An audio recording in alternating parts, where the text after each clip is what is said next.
Today, let's customize this Hasbro Star Wars Black Series Mandalorian R5-D4 to be a little closer to what we saw in the show. Yes, this is another playday, but it's more of an extended playday. You know, I'm showing the meat and potatoes of it all. The behind the scenes of me going, oh, do I do this? Do I add, subtract, take it away?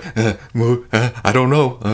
I think I can do something and I can't, or I'll just keep on trying until I can, or find some kind of happy medium. And hey, making things dirty is probably one of the easier things to do when it comes to customizing. It's a very wide happy medium. So let's fix how clean this R5-D4 is. Special thanks to BigBadToyStore for sending this out. Again, we've emailed back and forth thinking about how to collaborate without just doing straight up reviews. And I thought, you know, hey, I could customize some things that need some customizing. I could play with some things that need some playing. So hopefully I don't screw this up too much, because you never know. I'm going to start with Vallejo Model Wash Dark Brown. I wish I had a light brown, or I wish I knew if they made light brown, but I can make this work by adding 2 and then subtracting. And then if I need something a little darker, there's Vallejo Model Wash Black. For those, I'll probably use this crappy dry brush that I've been using for a while. I showed this in the Black Chrysanthemum video, and it's just old, it's worn out, but I like to do stuff where I'm just slopping it on.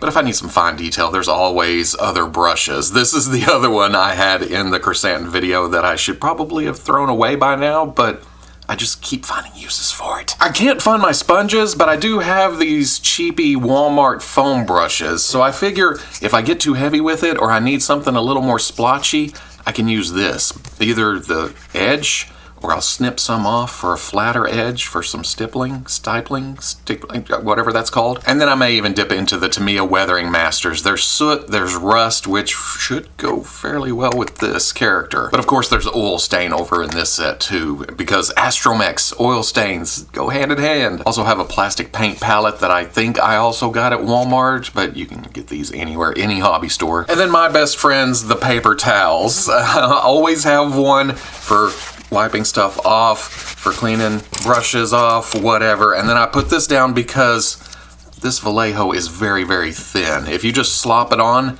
you're gonna splash it everywhere. You're gonna find little tidbits of it on everything. And like the foam, I can probably take this and add a different texture to the paint if I get to that, if I remember to do it, whatever. I'm not gonna put a lot into here because a little can go a long way.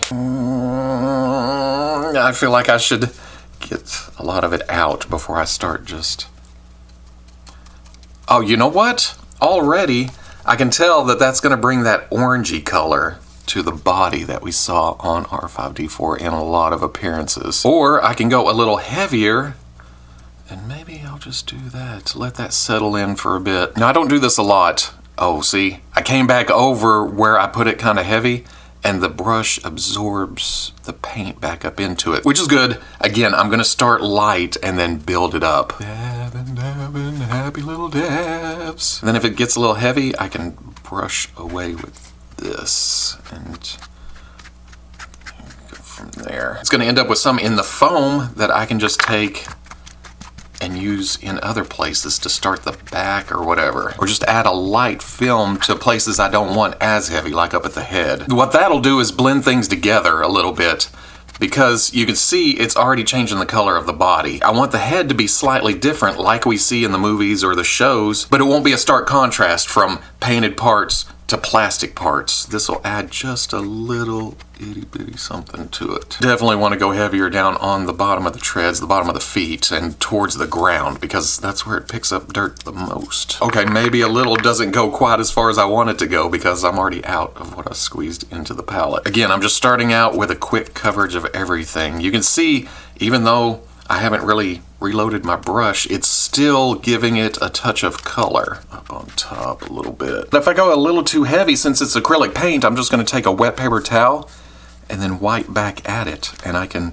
clean up some spots. Maybe the high points. I'm kind of trial and erroring this. I'm not super sure where I want to go. I'm just throwing stuff at it and seeing what's happening. I think I am going to throw a little black at it just to see what happens as a base coat, and then bring the brown on top of that. These sculpted edges, watch this. It kind of just runs into the spots. So I don't really need to get too crazy if I just want to make it dirty and bring out the panels. Here and here and here. Not gonna get too crazy with it.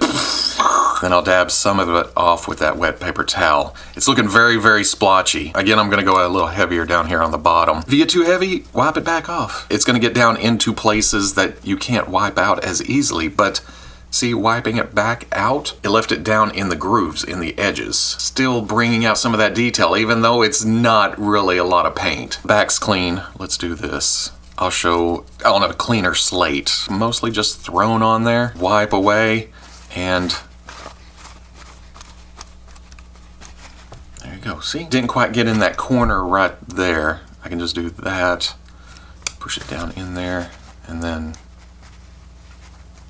add too much and then bring it back. Even after it's been sitting for a while and it's dried, you can still wipe away a lot of it. Oh, do I want to get down inside that neck? What's the matter? Again, I'll redo it if I need to. I definitely want to get under the eyes a bit, make it dirty down there. And I also want to bring out these silver parts a lot, so I'm gonna go a little heavier there and just start wiping. I'm gonna forget about places like under the legs. You gotta move them out of the way to get under there. See, I took off too much around the eyes, so it's not really blended. It just looks like down in between. Have it underneath there. I noticed one of the big details out of Mandalorian is that the blown motivator part, it is heavy oil, so we may load up the brush and even do this a little bit, have it running out. Or even come in with what, that's not a detail brush anymore, it just splits all to hell, but it works okay for doing like this. Maybe have it run down a little like that. I'm gonna dab instead of wipe. Let's see if I can keep some black in that area. Now let's bring the brown back. I'm just gonna go splotchy places and see what happens. You know, places, the foam seems to be just pushing it around. It leaves the color, but it makes it splotchy. I somehow wiped the bad motivator out. I got overzealous. I threw paint at it again before it actually dried all the way. Oh, see what I just did? See that? I splattered it, and that's the reason for the paper towel. Do the back a little just to even it all out. And the feet seemed kind of clean, so I came back over and did that again too. Since that's such a sharp edge, that just made that shape right there. But you know what? I think I'm gonna leave it just because it breaks up the subtleness. You can definitely see this is dirtier than it was. There's no doubt about that. Giving it an edge in places seems to kind of throw, oh, okay, like that. It gives it a sharpness just in places because you can see I went heavy here and it's not so heavy here, so let's keep that slash right there. Also seems like it would cake up here around the neck. In fact, anything that's facing up, sand would settle down on it. So yeah, let's dirty this up a little bit right here. Also on the black wash, where I used it as kind of panel lining, it didn't completely go into here. Over here it's fairly even, not so much over here. And I'm gonna leave it like that too because of the asymmetry. I'm very methodical. I can't help it in my brain. I think it needs to go here and then I'll overdo it or something, or it needs to be even. No, I'm fighting the urge to fill that in, but I'm gonna leave it. It just seems more random. Okay, I'm loading up black again and try to do this motivator. We're just gonna leave it like that. And I'm gonna let it dry. See what happens. It looks really good down inside there to darken up the silver parts or the inside workings. I'm gonna come back and just hit the high points with the wet paper towel and have some of that silver shining through. It's flattening out. Need to break it up just a little bit or even push it to more of a stream. Hair dryer, heat gun, whatever, it expedites the drying process. And you can see, even with a little heat, it started lightening up, and that's what happens over time when you let it dry by itself. That's why it's not too bad to go a little heavy with it, because it's gonna soak in a little bit. It's gonna lighten up slightly. In fact, that is exactly what I wanted to happen. Kind of dissipated slightly, but look at that drip. That is exactly what I was shooting for. One thing I'm noticing, you saw me go with the silvers here, and adding to black. That kind of shines out. It almost seems clean right there. So let's add more to it right there and right there. There's a bit more of that cake on oil or dirt in just a few places. So let's try some weathering. Again, this is soot, and it comes with this applicator brush, and I actually don't know how to use this the correct way. I'm just gonna attempt to, oh, okay. So we can dab as heavy as we want. I am just smashing into it. Is that too dark? Has R5 been staying up way too late? How does this clean off? Oh, no, not as easy as the paint itself. Oh man, ooh, it just spreads around. Okay, yeah, you take some clean paper towel with some water on it and it cleans up a little better. Come back and do that in a couple of heavy spots, like here, just to have something to look at. I'm gonna go super heavy. There we go, that's what I want. In fact, I like that so much. Oops. Okay, that works for me. I like that so much that I'm gonna do that a little bit here in places. I keep messing with the eyes, I know, but there. Okay. The back is now looking fairly clean. I can't even say clean anymore, but I'm just gonna add some splotches here and there. Bring this even further down, just for the pure hell of it, because it's the back, who cares? Oh, is that a restraining bolt burn mark? Yup, and there's a bit more right there. What I am gonna attempt to do is take a Gundam marker and just draw a circle on it. I guess I could find something like a stamp or some kind of stencil, but nah, let's do this. Seems to be about right here. It's not round, but it's thick, so I can kind of fix it. It's actually too small now that I look at the picture again, but let's do this. We'll just go around it, trying to thicken it up slightly, make it bigger. Plus this makes it seem more burned, not bad. We'll add more black dripping down right here. Looking at this picture more, you can see the heavy brown right there and around the bottom rim. Okay, we're gonna reload the brown and go right here, and then drop the figure, and then go here like this. Maybe even just use this to get it slightly heavier. Try it real quick. And I think that's it. Or maybe that's a little too much of it. Looking at it, I can't help thinking, woo, I overdid that. But I'm gonna set it off to the side, let all this dry and seep in and do whatever it's gonna do.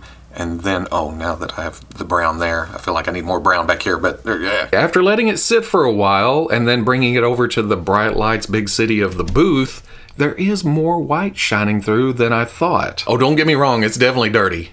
And, okay, we get really super close and I think, oh, I should have probably backed off that a bit. But as I always say, the dirtiness, the grunginess of Star Wars are my favorite parts. So why not make the figures dirty and grungy? Especially R5-D4, who has been on a dirty, grungy planet for many years. Probably shouldn't have went as far as I did around the eyes, but it's too late now. Well, it's not too late. I can always go back and take a little bit back off. But hey, that restraining bolt, again, it could have been bigger, but after I saw that I did a fairly nice circle, don't mess with it too much. I'm calling this good for this R5-D4. Except up here, I keep gravitating to this point, almost like he's got a black eye. I need to tone that back a bit, maybe. Or maybe it'll go on the shelf and stay like this forever, because this isn't my only R5-D4. I have a few. Plus I have another Hasbro one coming with that Target set with the pit droids and the BD droid. So if you mess one up, there's always more out there.